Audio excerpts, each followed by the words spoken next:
የክላሱ ጎበዝ የሆነችው ተማሪ ፈተና ላይ ቁጭ ብላ አንድ ነገር አስተዋለች። አሁን እየተፈተነችው ያለችው ፈተና ከዚህ በፊት ከተፈተነችው ፈተና ጋር አንድ አይነት ነው። ያየችውን ማመን አቃታት። እናም ፈተናውን ሁሉም ተማሪ በቀላሉ የሚሰራው መሰላት። ነገር ግን ይህን ያስተዋሉት ጎበዞቹ ተማሪዎች ብቻ ነበሩ። ዴዚም ጓደኛዋን ስለ ፈተናው ለመጠየቅ ወደ ኋላ ዞረች። ፈተናውም ከዚህ በፊት ከተፈተኑት ፈተና ጋር እንደሚመሳሰል ነገረቻት። በዚህ መሃል ፈታኙ አያቸውና ዝም እንዲሉ አስጠነቀቃቸው። ራሷን ካረጋጋች በኋላ ዞራ ጓደኛዋን ስታያት ጓደኛዋ በጣም ተጨንቃለች። ጓደኛዋንም ማሰርታ እንደምትወጣ ለራሷ ቃል ትገባለች። ጥያቄዎቹን ገና እንዳየቻቸው መልሶቻቸውን ታስታውስ ነበር። 1 ሰዓት የሚፈጀውን ፈተና በ10 ደቂቃ ውስጥ ጨረሰች።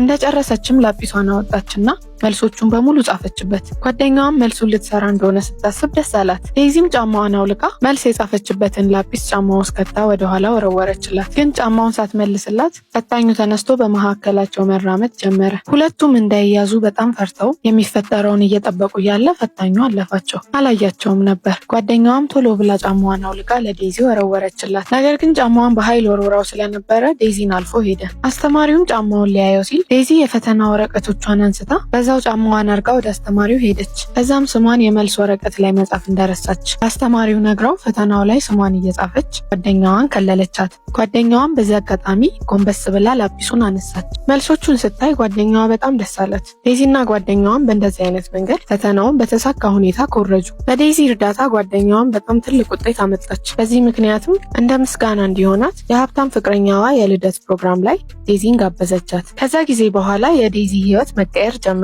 ሀብታሙ ልጅ ስለ ኩረጃቸው አወቀ። እናም እንደ ዴዚ አይነት ፈተና የሚያስኮርጀው ሰው እንደሚፈልግ ማውራት ጀመረ። ቀጣዩን ፈተና ከፍተኛ ውጤት ካመጣ አባቱ ቅንጡ መኪና እንደሚገዛለት ቃል ገብቶለት ነበር። ዴዚ ግን አላስኮርጅም ብላ እምቢ አለች። ሀብታሙ ልጅ ግን ፈተናውን እንዲያልፍ ከረዳችው $3000 እንደሚከፍላት ነገራት። ዴዚ ግን አሁንም ሀሳቧን አልቀየረችም። ሀብታሙ ልጅ ግን ተስፋ አልቆረጠም። እሱ ብቻ ሳይሆን ሌሎች 5 ጓደኞቹም እንደዚህ መስራት እንደሚፈልጉና እሱን ጨምሮ 6 እንደሚሆኑ 3000 በ6 ደግሞ $18000 እንደሆነ ነገራት። ዴዚ ከደሃ ቤተሰብ የመጣች ልጅ ስለሆነች ይህንን ገንዘብ ስትሰማ እምቢ ማለት አልቻለችም። በሌላ ቀን ምሽት ዴዚ ፒያኖ እየተጫወተች አንድ ሀሳብ መጣላት። ሙዚቃን ለኩረጃ ልትጠቀምበት አሰበች። ሙዚቃውንም እንዴት አድርጋ ለኩረጃ እንደምትጠቀም ካሰበች በኋላ ሀብታሙን ልጅና ጓደኞቹን አገኘቻቸው። ከዛም መልሶቹንና ሙዚቃውን እንዴት እንዳገናኘቻቸው አስረዳቻቸው። ኤቢሲዲን ወደ ሜሎዲ ቀይራ በሙዚቃ ልታስኮርጃቸው ተስማሙ። እናም የፋይናል ኤግዛም ዴይ ደረሰ። ዴዚም ባስተማረቻቸው ዘዴ ሁሉም ተማሪዎች ፈተናውን እንዲያልፉ አደረገቻቸው። ሀብታሙም ልጅ ለውጤቱ ቅንጡ መኪናውን አገኘ። ዴዚም ክፍያ